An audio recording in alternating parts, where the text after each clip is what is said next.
está, ¿no es cierto? Ya. Primero, como siempre, por favor, los que están en Zoom, díganme si se escucha bien. Sí, ¿Sí se profe, se escucha? Sí, escucha. profe, se escucha bien. Sí, ya, buenísimo. Impeque.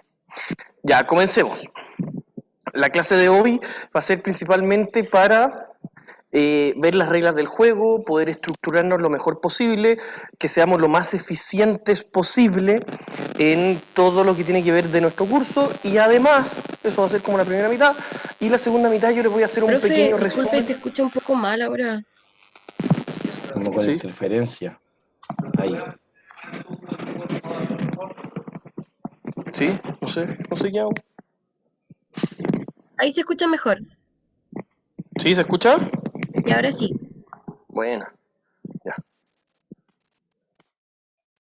¿Sí? Ya, buenísimo. Ya. Entonces, como les estaba diciendo, lo importante de esta clase va a ser muy clave que podamos rayar un poquito la cancha, que nosotros podamos ponernos de acuerdo en la estructura, las reglas, las evaluaciones, etcétera, etcétera. Y además les voy a hacer un pequeño hilo conductor de lo que va a ser todo este curso. ¿Ya? Probablemente esta sea una de las únicas clases en donde me dé el tiempo para poder hacer eso. Y teniendo eso en cuenta, una vez que terminemos, vamos a quedar listos. En la otra hora me he demorado prácticamente toda la hora, pero si nos demoramos un poquito menos, no habría ningún problema. Y el jueves ya partimos a full con materia. Temas prácticos. 1. Yo les mandé desde este web cursos el mensaje y el link, ¿no es cierto? ¿Sí? ¿Estamos? ¿Estamos? Los que están en Zoom se dieron cuenta que era ese. Sí, Sí, Desde este momento no lo vamos a volver a ocupar nunca más. ¿Por qué? Porque por un tema práctico, para que ustedes tengan acceso a toda la información y no tengan que estar en varios cursos, creé un metacurso que se llama Metacurso Finanzas 1 Nacer. Una cosa así. Ustedes ya están inscritos, los inscribí por defecto, ¿ya? En ese metacurso, punto 1, es donde va a estar, yo voy a crear 3 links, uno que diga clase de las 10, de las 11:30 y de la 1. ¿Ya? ¿Por qué se los digo también? Si a mí en lo personal no me complica que por Zoom entren a cualquier horario, al que a ustedes les sirva. Lo que sí es que las evaluaciones las tienen que rendir en su sección respectiva. Lo digo para que sea una facilidad para ustedes. De verdad creo, no sé, yo soy de la idea de que mientras más alternativas tengan, mejor. No, me gustaría pensar que alguien no llegue porque no quiere llegar. Entonces, en ese metacurso vamos a tener las diapositivas de todos, las pizarras, que yo subo todo lo que rayo de todos, los videos de todos, y ustedes tienen acceso a absolutamente todo en un puro metacursos de Finanzas 1 de mis 3 secciones, ¿ya? De nuestras 3 secciones. Eso es lo primero. ¿Quedó claro? ¿Sí? ¿Estamos claritos? Ya. Punto 1. Punto 2. Como nosotros con algunos profesores, prácticamente todos los del área, nos coordinamos para hacer las evaluaciones, al igual a como han sido mis cursos anteriores, vamos a tener un segundo metacurso. O sea, ustedes van a tener metacurso de nuestras clases y metacurso general. Nada más que eso. ¿Ya? Ese metacurso, comillas, general, van a ver otros profesores, otros alumnos, y ahí van a hacer las evaluaciones. ¿Quedó claro? ¿Estamos? Solo 2 metacursos para que estén todos claritos. Yo les voy a mandar igual un mensaje avisando, dejándoles el link respectivo, pero es para que ustedes estén ordenaditos con eso.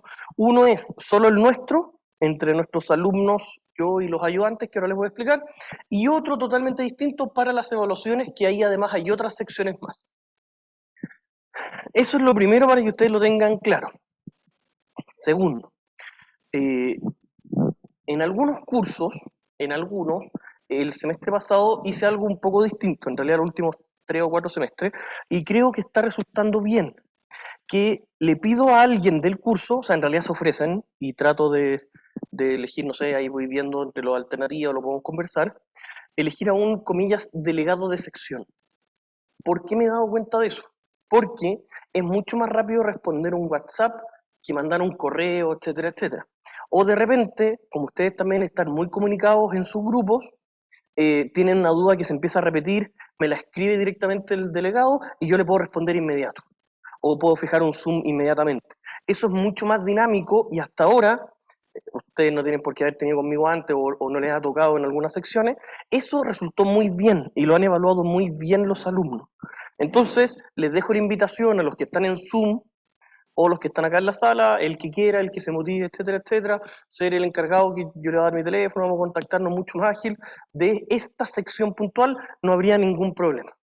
¿Ya? Se los dejo al que quiera, pero me llegue que sea algún correo.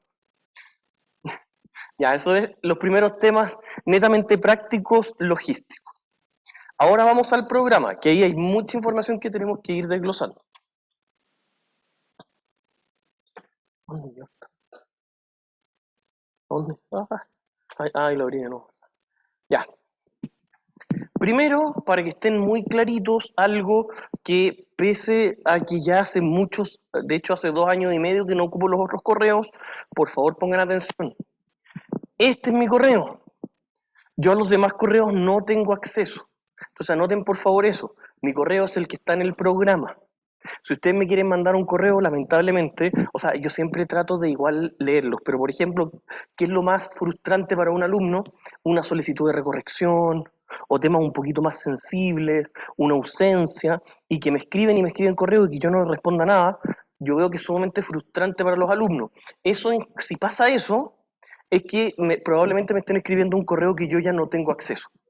¿Por qué se los digo? Porque cuando ustedes escriben un correo, en el correo UAI, y ponen Víctor Nasser, aparecen todos los que yo he tenido.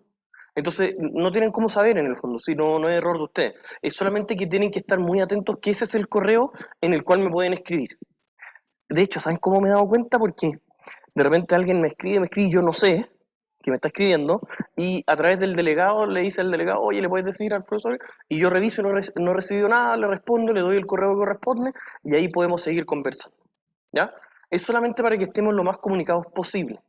Una de las cosas que nos han pedido y que hemos trabajado para eso es que en los cursos tengamos el mayor acompañamiento posible de los alumnos. ¿A qué me refiero con mayor acompañamiento? De que, a ver, primero las clases, que es difícil que no se hagan ni tener un problema, es que las clases están muy atentos a si hay un grupo o algunos alumnos que no van siguiendo, o si están un poquito perdidos, ir acompañando, primero. Segundo, cambiamos la modalidad de las ayudantías. O sea, no de todos los ramos, en algunos ya era así. Pero, en este caso yo le pedí a Isidora que todas las semanas haga ayudantía ella. ¿Para qué? Por si nosotros tenemos algún alumno que siente que está un poquito perdido, siempre tenga la posibilidad, aparte de escribirme directamente a mí, le puede escribir a los ayudantes, preguntando, consultando, y podamos ir afinando y ir eliminando las dudas que tengan. Este curso es mucho de aplicación, es mucho de estar atento a lo que estamos haciendo en la clase. Por lo tanto, si empieza a haber una pequeña desviación, puede que se pierdan en el curso en general. Por eso el acompañamiento es clave. Primero con las clases, que eso van a estar para su tranquilidad a todo evento, y en segundo lugar con una ayudantía que sea presente. No como históricamente se ha hecho, que en el fondo se le sube el video y cada cierto tiempo hay dudas. No, sino que ahora el ayudante va a ver todas las semanas una ayudantía para nuestras 3 secciones, que en el fondo las 3 secciones son menos de 120 alumnos, y generalmente no van todos, no siempre necesitan acompañamiento y no deberíamos tener problemas. Y para eso va a estar siempre el ayudante, ¿ya? Para que ustedes eso lo tengan como una herramienta. Yo les voy a avisar cuándo va a ser la ayudantía, pero debería ser en donde está en Omega. Ella es Isidora, que ya hace bastante tiempo que trabaja con nosotros. Y después además está la ayudante correctora, que es Macarena. Macarena lleva muchos años trabajando conmigo, especialmente en corrección de las finanzas, puntualmente. ¿Por qué hago ese énfasis? Porque yo creo que el equipo que se armó coincide mucho y creo que podemos sacar mucho rendimiento a nuestros alumnos. En realidad ese siempre es nuestro objetivo, sacar el 100% de ustedes, no solamente que lleguen a aprobar, sino que puedan dar su 100%, su 100%. Entonces, para que eso funcione, lo que nosotros necesitamos es tener un muy buen equipo, buenas ayudantías, buenas clases, que ojalá dentro de lo posible tener buena asistencia presencial. Obviamente que no es obligatorio, y quédense tranquilos los que están en Zoom o de los que están acá y no puedan venir de nuevo, no hay problema. Las clases están creadas o estamos poniendo todo nuestro esfuerzo para que, si es que no puede venir, tenga la clase exactamente igual. Pero tampoco le voy a mentir, el estar acá se genera otro ambiente. Lo digo hasta por cosas tan básicas como concentrarse de que al frente hay alguien. Se los dejo como inquietud, siempre y cuando ustedes no se sientan mal, por un tema de sanitario puedan venir, etcétera, etcétera. Es muy legítimo que a veces no puedan, no se sientan presionados, pero en el caso que llegasen a poder, es muy bienvenido que estén acá. Por último, también en el tema de los acompañamientos, yo en general dejo horarios de consulta muy abiertos. Le digo a los alumnos, escríbame y ahí coordinamos. Yo pienso que eso no es tan malo, pero me pidieron que ajustara un poquito más esa puntería, ¿ya? Entonces definí 3 horarios en donde generalmente debo poder tener horarios disponibles, incluso presenciales, para el que sienta que es más cómodo, con todo el distanciamiento y con todo lo que sea necesario, por lo menos estos 3 días. Martes, miércoles y jueves de 8:30 a 10, previa confirmación de todas maneras, pero de nuevo les digo, la idea es que sea el mayor acompañamiento, que nosotros no perdamos al alumno en la mitad del camino y no nos demos cuenta, o que de repente lleguemos a 3/4 del curso y alguien no ha ido a nada. La idea es no perder al alumno, sino que acompañar al máximo para poder sacar su máximo rendimiento. ¿Ya? Hasta ahí. ¿Hay alguna duda? ¿No? ¿Estamos claritos? ¿Sí? ¿Sí? ¿Los que están en Zoom? ¿Sí? No, profe, ninguna duda, todo claro. Profe, todo bien. Ya, buenísimo. Vamos que se puede. Luego, dentro de las reglas del juego, que tenemos que revisar por lo menos una vez en el semestre al inicio, esto. Esto es fundamental. Lo primero que les digo, por favor, no empiecen a organizarse los grupos al tiro. Pero el 20% del curso va a ser un trabajo aplicado. Para mí, se los digo muy personalmente, esa es una de las instancias en donde más aprenden los alumnos. ¿Por qué? Porque es un trabajo en donde van a tener que ir utilizando la materia nueva, investigando mercados reales, metiéndose como tiene que ser y proponiendo soluciones. Por lo tanto, yo creo que esa es una instancia muy buena para poder ir mejorando, poder ir estudiando y poder ir aprendiendo. Ese es el 20% del curso. Todavía no les hemos subido las instrucciones, pero van a ser pronto y probablemente tenga 2 partes ese trabajo. 2 entregas, uno como a mitad de semestre y otro al final del semestre. Otro 20%, porque si se dan cuenta, son 40% de otros, que depende de cada profesor. El otro 20% tiene que ver con controles y tareas, actividades y otros. Pero principalmente el corazón de esta parte va a ser 2 controles de ejercicios. ¿Ya? Para que vayan tomando nota, esto es sumamente importante para ustedes, para que estén ordenaditos con su estudio. ¿Ya? Va a ser un control antes de la prueba 1, puede ser 1 o 2 semanas antes, y un control antes de la prueba 2. Es de ejercicios, es de una dificultad alta, no se los voy a negar. Debería andar muy cercano a la dificultad de las respectivas pruebas. Además, esa es la estructura gruesa de nuestras evaluaciones. Pero, ¿y cuál es el espíritu? Para que no lo vean de otra forma, por favor. Esto que está acá son 2 controles. Cada uno vale el 10% del curso. Bien. Por otro lado, ¿qué es lo que nos pasó? De que alumnos me decían, profesor, la verdad estudio toda la semana y no sé, me saqué un 4 o 5. La idea es que esos alumnos que estudian periódicamente y que han demostrado de que al menos una parte teórica de la materia la manejan bastante bien, es poder premiarlos. ¿Y cómo se les va premiando?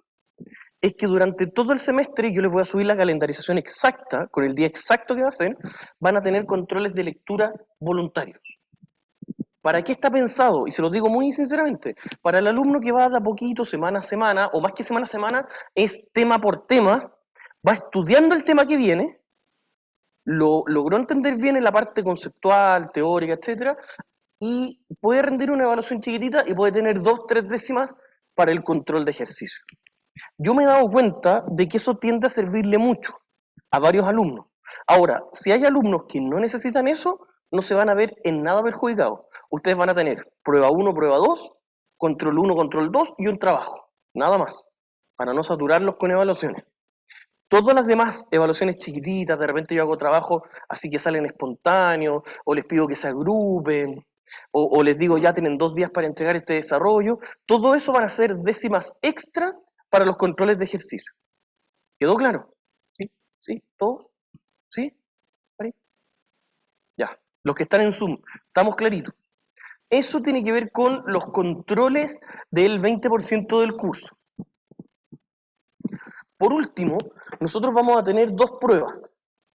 Y acá se van a dar cuenta por qué vamos a tener 2 pruebas. Primero que todo, no hay examen. ¿Qué significa? Que la evaluación de final de semestre no es eximible. La dan todos a todo evento. ¿Cuándo? En la fecha que nos da pregrado para el examen. ¿Estamos claros? ¿Sí? ¿Estamos claros? ¿Todos de acuerdo con esto? Para que en el fondo eso cambie un poquito el formato que veníamos teniendo en nuestra área.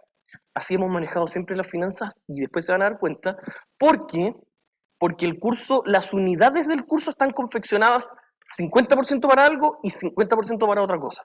Por eso nos coincide muy bien tener una prueba 1 y una prueba 2 y nada más. ¿Ya?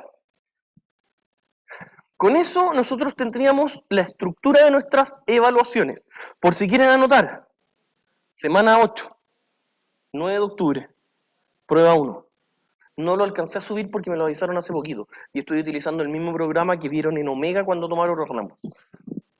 ¿Ya? 9 de octubre. Está fijado ahí hasta ahora. Eso igual depende un poquito de pregrado. Puede que nos propongan adelantar o cambiar, pero debería andar por ahí. Yo creo que no se va a cambiar, porque la semana siguiente es la semana de pausa, entonces no puede ser después, y la semana anterior yo creo que no alcanzamos a ver toda la materia, por lo tanto debería ser sí o sí ahí. Sábado 9 de octubre, prueba 1. La prueba 2 es en periodo de exámenes al cierre del curso. Ya, sigamos. Ahí va. Ahí está. Una pregunta de rigor.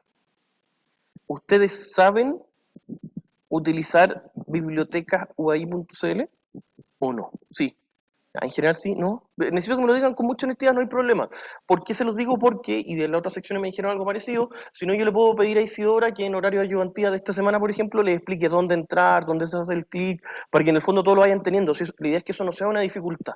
Yo siempre he pensado que mientras menos incertidumbre o problemas externos a la materia tengan, es mejor. Y ustedes se centren a dar su 100%. ¿Por qué se los digo?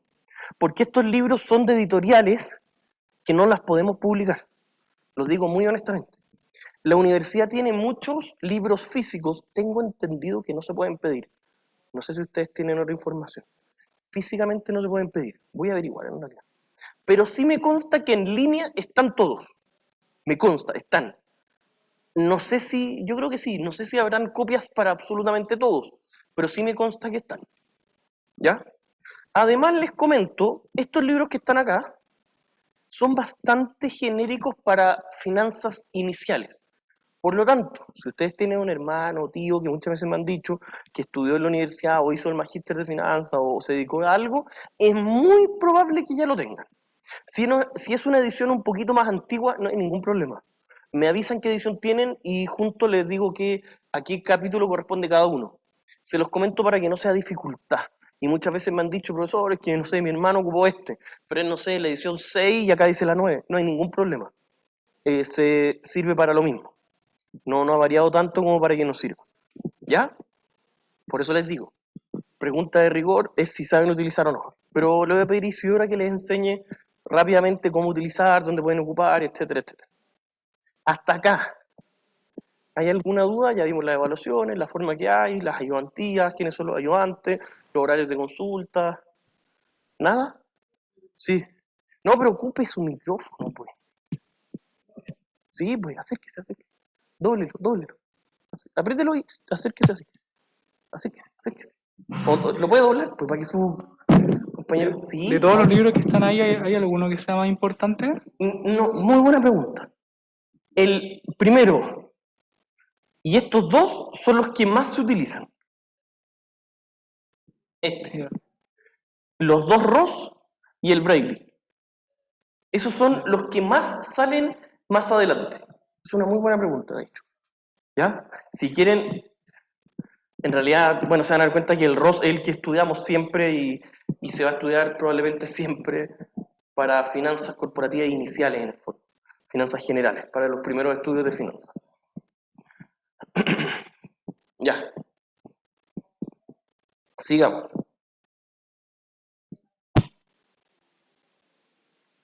Ahora vamos a la parte más interesante. Miren, voy a hacer una pequeña hilo conductor en una media horita, yo creo, en el cual vamos a entender la lógica del curso y hacia dónde nos vamos a enfocar. Eso para mí es fundamental, porque ¿qué es lo que termina pasando? De que los alumnos terminan aprendiendo unidades sueltas sin entender el por qué están estudiando cada una de las unidades. ¿Ya? Esto lo he hecho siempre y yo creo que funciona bastante bien. Ya, vamos a la pizarra. 1. ¿Qué es lo que era el valor del dinero en el tiempo? Ustedes necesariamente tienen que haber visto algo de eso en contabilidad financiera. ¿Qué es lo que era? ¿O por qué uno estudiaba eso? ¿Valor del dinero en el tiempo? ¿Para qué? ¿Qué significaba? Eso ahora va a ser uno de los pilares de nuestro curso. ¿Alguien se acuerda o no? Ya pues, Ari. Que tener como el dinero en efectivo hoy tiene un valor distinto a tenerlo mañana o en distintos periodos. Exactamente. El dinero, al pasar por el tiempo, cambia su valor. Esa es una premisa extraordinariamente potente. Nosotros ya vimos a grandes rasgos anteriormente de que acá era el tiempo y la tasa. Nosotros nos dimos cuenta de que el valor del dinero en el tiempo es fundamental. ¿Para qué? Para poder utilizar bien las herramientas financieras. ¿Dónde utilizábamos esto? ¿Quién se acuerda? ¿Dónde se aplicaba? O les voy a hacer otra pregunta. ¿Cómo se valorizaba un activo? ¿Cuánto valía un activo? ¿Se acuerdan de bonos, por ejemplo? ¿Se acuerdan de acciones? ¿Cómo se valorizaba? ¿Cuál era el precio de ese instrumento financiero? ¿De ese activo en el fondo? ¿Sí? ¿Alguien de los que están en Zoom? ¿Su valor presente? Exactamente, muy bien.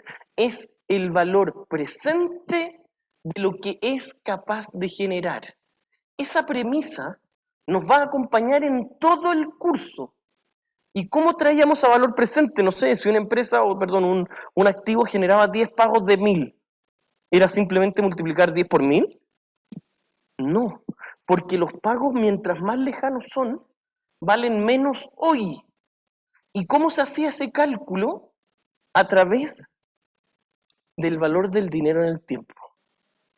Esta cuestión es fundamental, pero fundamental. Valori.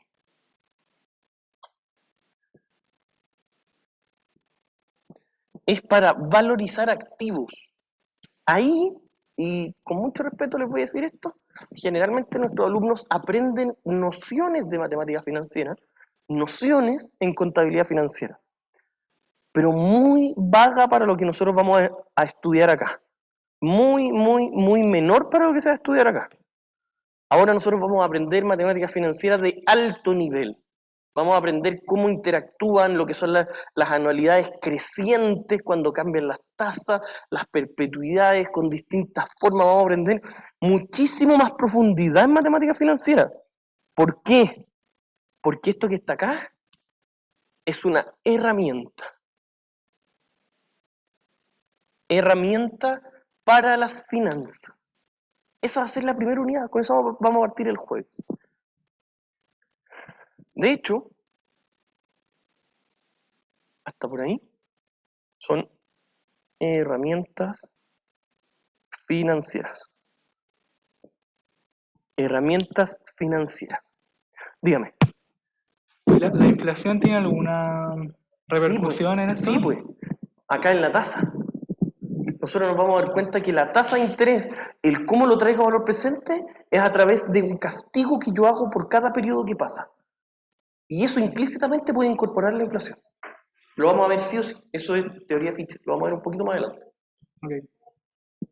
Como les decía, la primera parte del curso van a ser herramientas financieras. La primera, matemática financiera. Y ahí vamos a estar por lo menos 2 semanas más. Va a ser de alto nivel, va a costar y va a ser difícil. No los quiero engañar. Va a ser de una profundidad importante. Las matemáticas financieras cuestan madurarlas, el hacerse la idea de la lógica y esto tiene que valer menos o más y la tasa, etcétera, etcétera. Luego, nosotros vamos a tener 2 unidades. Volvamos a nuestro PDF.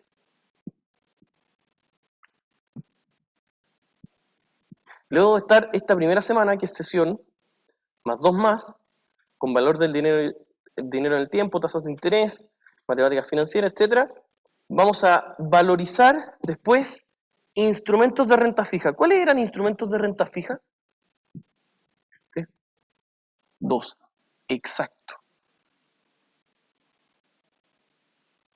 El principal instrumento o el que más se utiliza como renta fija son los bonos. Pero ahora yo les voy a hacer una pregunta un poquito más genérica. Si sus padres les preguntan a ustedes, o un familiar o quien esté con ustedes, les dice, oye, ¿estáis viendo finanzas? Ah, mira, ¿y qué es lo primero que voy a ver? No, voy a ver matemáticas financieras porque es una herramienta para poder utilizar. Y además le tienen que decir a ustedes, vamos a aprender a valorizar instrumentos de renta fija. Y él iba a decir, ¿cómo? ¿Y qué son esas cosas? ¿Por qué se le llama renta fija? ¿Por qué se llama así renta fija? ¿Quién se acuerda? ¿Sí? Dígame. ¿No varía el valor presente? No, No. el presente. Los cupones. Los cupones. Los pagos que generan este instrumento son fijos siempre. Lo que varía es cuánto lo castigo para traer a valor presente. Es decir, los pagos son siempre exactamente los mismos. Por eso se le llama renta fija. ¿Y qué instrumento es el principal que nosotros utilizamos? Porque es el más sencillo, los bonos. Y acá nosotros vamos a aprender a valorizar, por eso les puse, valorizar instrumentos de renta fija. En donde yo les voy a decir, miren, acá hay un instrumento que tiene un cupón de tanto en tal parte, uno de tanto, esos pagos son fijos. ¿Cuánto valen hoy? ¿Cuánto valen hoy si la tasa va cambiando? ¿Cuánto valen hoy si es que lo tengo que, no sé, diversificar de cierta manera? Eso es lo que vamos a aprender a valorizar hoy. ¿Y por qué? Y ustedes me van a decir, ¿por qué miércoles voy a ver eso? Porque son herramientas para las unidades que se nos piden después, que voy a anotar acá al final. Todos estos son herramientas financieras. Luego de ver valorización de instrumentos de renta fija, vamos a estar 2 semanas, yo creo que semana y media, viendo valorización de instrumentos de renta variable. Es decir, lo que nos paga varía en el tiempo o no necesariamente es fijo. ¿Y cuál es el principal instrumento que varía en el tiempo? Exacto, las acciones. De nuevo les digo, saber valorizar instrumentos que generan pagos futuros que varían o que no son comprometidos es renta variable. Y el cómo lo valorizamos hoy, cuánto vale una acción hoy que genera tales flujos, con tal incertidumbre, etcétera, cuánto vale hoy es lo que vamos a aprender a hacer ahí.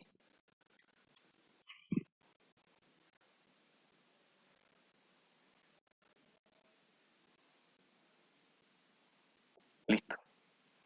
Renta variable. Eso es lo que vamos a hacer, como yo me atrevería a decir, como el primer mes y medio más o menos. Luego, si volvemos a nuestros programas, allí, nosotros vamos a ver 2 unidades que en realidad es una unidad separada en 2. Vamos a hacer aquí algo.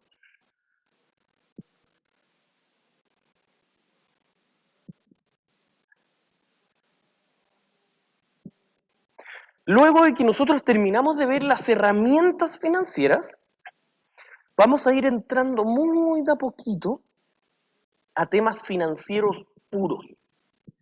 Después de la prueba vamos a entrar con la primera unidad de finanzas puras, que le llamo yo. Pero entre medio, justo antes de la prueba, vamos a ver una unidad que yo lo encuentro como introductoria sumamente práctica. Miren la pregunta que les voy a hacer. Si ustedes tienen que evaluar un proyecto y les dicen, no sé si ya les ha pasado, oye, mira, tú eres ingeniero comercial o estás formándote para ingeniero comercial, tengo la posibilidad de hacer un proyecto A y un proyecto B. ¿Cuál hago? ¿Ustedes qué le van a decir? ¿Qué le dirían? Así, díganme en serio, ¿qué le dirían? Sí, dígame, Ari. El que tenga mayor rentabilidad. ¿Ya? ¿Y aquí qué se refiere con rentabilidad? ¿Mayor utilidad? Sí, mayor rentabilidad, pero evaluado como, obviamente, como si estamos hablando de finanzas, lo que me va a costar, si tengo la plata, cuánto me van a descontar por tener que pedir el crédito, todo eso. O sea, el que me genera más utilidad trayendo todo a valor presente. Eso. Ya, perfecto. Una alternativa muy buena, muy correcta. Sí, dígame. También yo tomaría el factor riesgo del negocio, lo compararía con la rentabilidad. y todo eso. También es un muy buen punto, exacto. ¿Alguien más? ¿Alguien quiere comentar algo? Si alguien les pregunta, oye, ¿cómo puedes analizar o evaluar el proyecto A versus el proyecto B? ¿Alguien más que quiera decir? ¿No? ¿Sí? ¿No? ¿Los que están en Zoom, no? No, ya. Sigamos. Todo eso que ustedes me están diciendo, en cierta medida, son, comillas, criterios para evaluar proyectos. No es la evaluación general del proyecto, pero son ciertos criterios que yo se los voy a dar.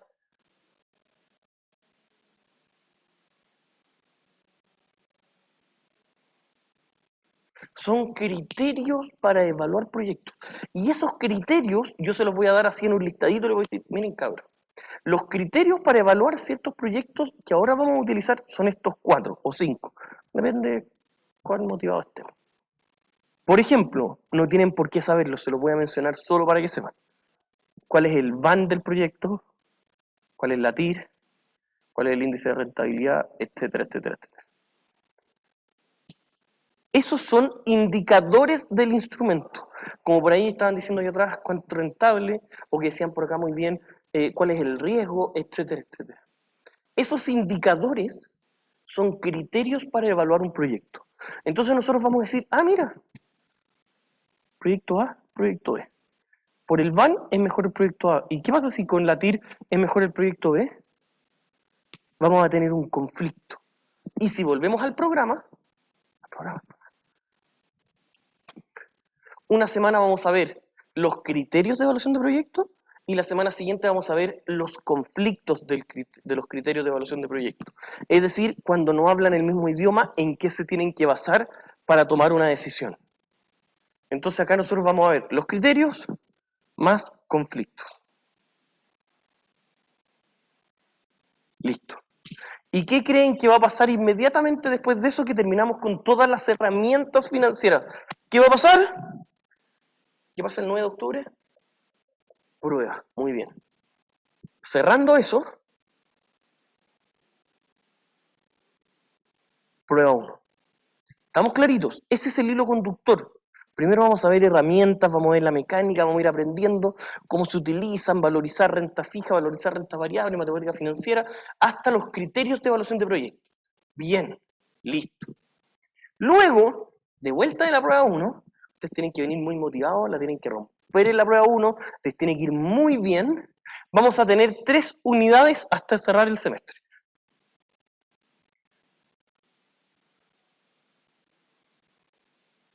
La unidad 1, que es bastante desafiante, no se los voy a mentir, se llama evaluación de proyectos. La evaluación de proyectos, y acá, con el dolor de mi alma, no nos vamos a fijar en términos contables. Ustedes saben que para mí la contabilidad significa mucho, sino que nos vamos a centrar en algo que es parecido a la utilidad, pero no es lo mismo. Flujo de caja.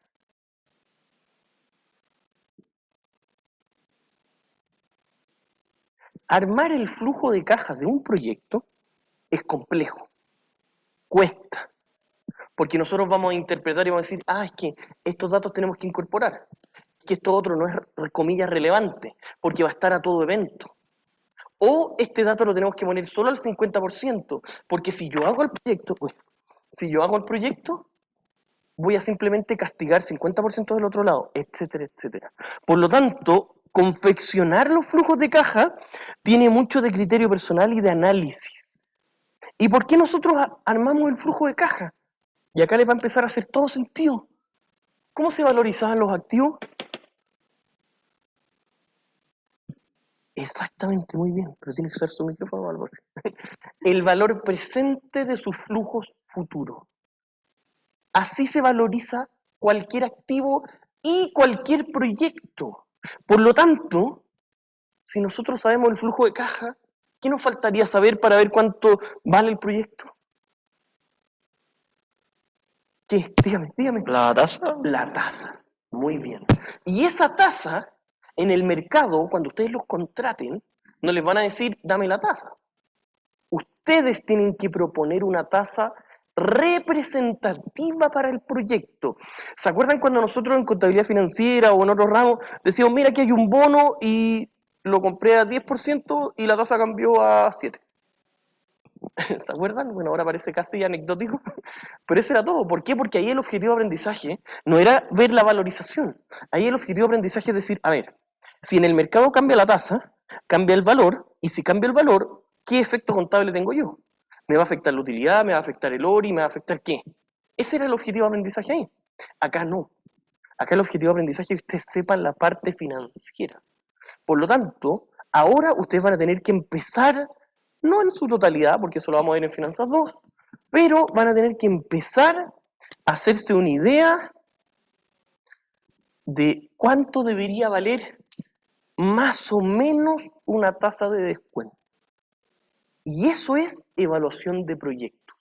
Esa es la primera unidad que ustedes van a tener en su vida de finanzas puras. Pero para poder llegar a esto, a esta unidad, primero tenemos que tener toda una mitad de semestre intensa para poder solidificar bien los conocimientos generales. ¿Me van siguiendo hasta ahí? ¿Sí? ¿Sí? ¿Para atrás? ¿Sí? ¿Sí no? Los que están en Zoom, ¿me van siguiendo? Díganme algo. ¿Sí? ¿Cómo? Sí, profe, sí se entiende. Claro. Ya, vamos que se puede. Bien, ahí sí, motivado. Entonces, nosotros vamos a crear los flujos de caja del proyecto, ¿ya? Los vamos a traer a una tasa de descuento representativa. No los quiero enredar más. Ahí vamos a tener una clase completa de cómo se crea la tasa. Y luego, cuando los traemos a valor presente, échenle. Valor presente neto es valor presente de los flujos de caja descontando la inversión. Y ese es uno de los criterios que acá yo se los voy a dar. Y así los vamos a aprender a confeccionar. Sigamos avanzando. Volvamos a nuestro PDF. Volvemos de la prueba 1, como les dije. Vamos a estar la primera clase, la primera y segunda semana, aunque a usted esto parezca tan sencillo, flujos de caja. Flujo de efectivo del proyecto, preparación de los flujos de caja del proyecto. Listo. 2 semanas en eso, porque es difícil. Ahí probablemente una de las 2 semanas, un día, vamos a hacer un pequeño caso, yo les voy a pasar un ejercicio, lo tienen que resolver entre ustedes, a lo mejor les damos alguna décima si lo resuelven bien, no hay ningún problema. ¿Ya? Luego, la tercera semana, ¿qué es lo que les dije que era la segunda patita de valor del proyecto? La tasa. Y aquí vamos a aprender cómo se hace, cómo se calcula una tasa de descuento representativa. Es decir, efecto de la inflación de los flujos, costo de financiamiento y tasa de descuento relevante para un proyecto. La tasa más relevante o representativa del proyecto va a ser una. Y esa tasa nos vamos a acercar a las nociones. Luego, terminando la semana 11, vamos a tener 2 semanas más, y ahora volvemos a la pizarra, de la siguiente unidad de finanzas puras, que esta también es entretenida. Análisis financiero.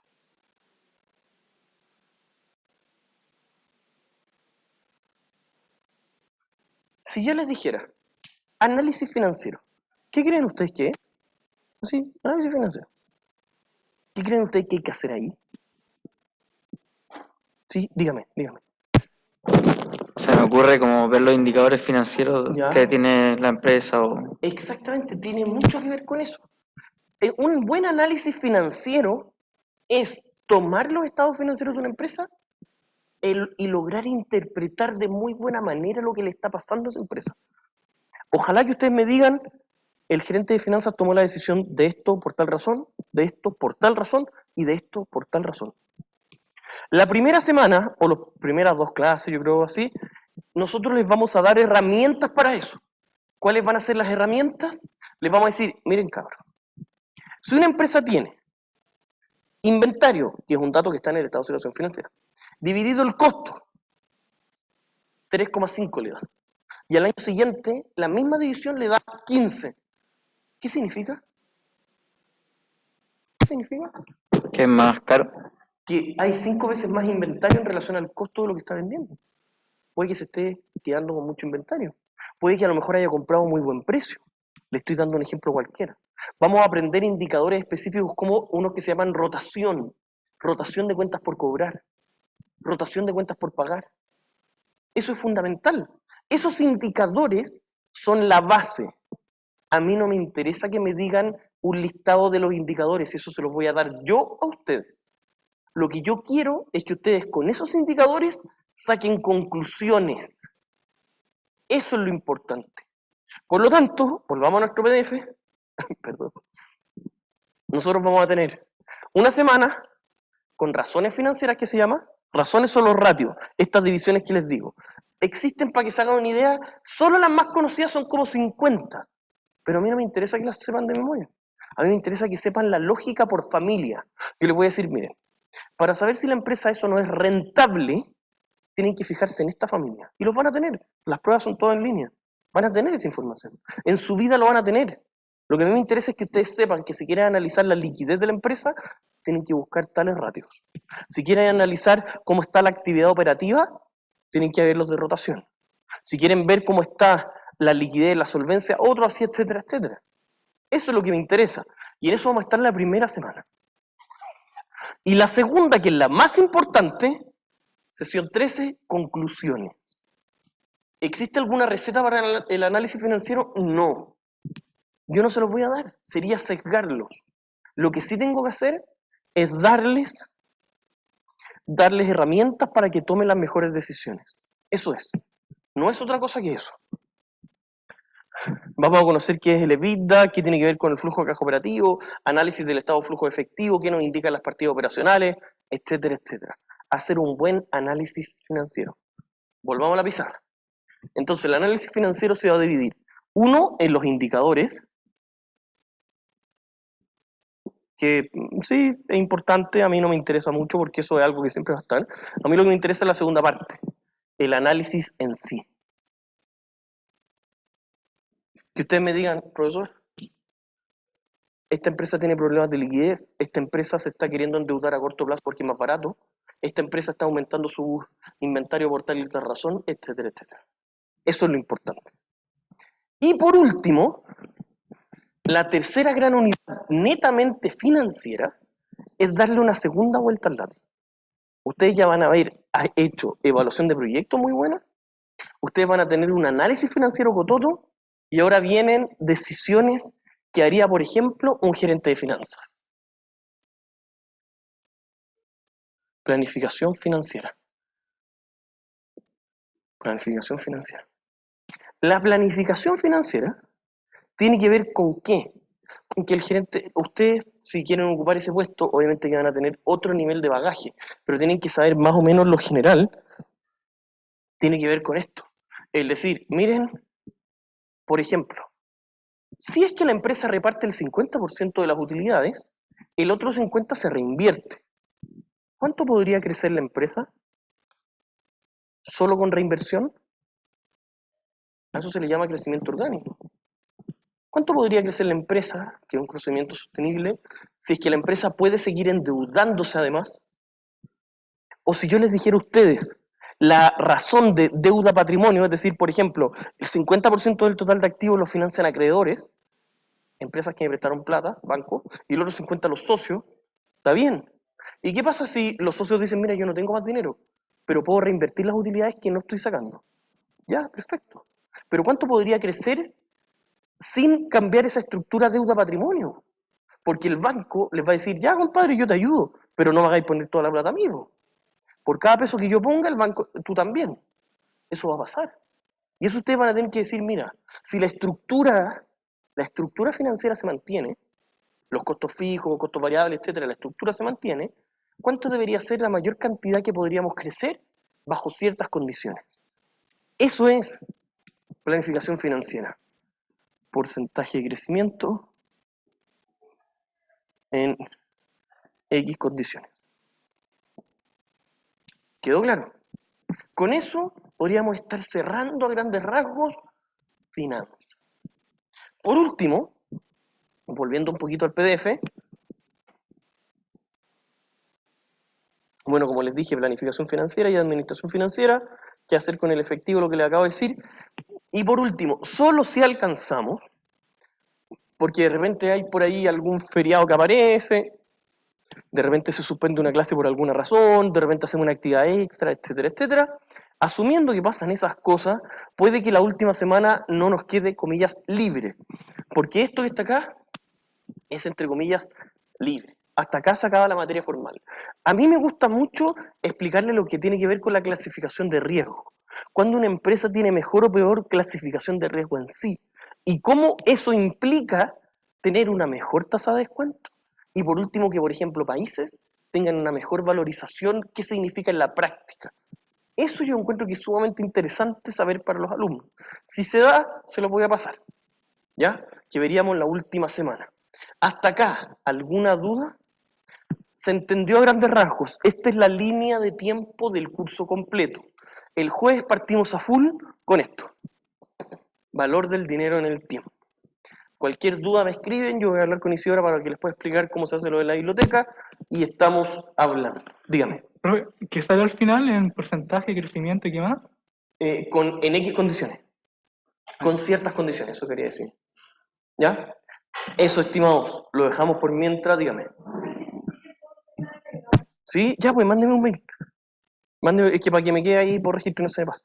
Me manda un mail, si hay más gente interesada también, y ahí lo vamos viendo. Pueden ser dos, incluso, siempre es bienvenido. Y por lo menos tenemos una persona. Yo tranquilo que hay uno por lo menos. Ya, buenísimo. Ya, pues, estimados, les voy a subir la clase apenas pueda. Quedan en libertad de acción por mientras, espero se motiven. Va a ser un curso sumamente importante en su formación como ingenieros.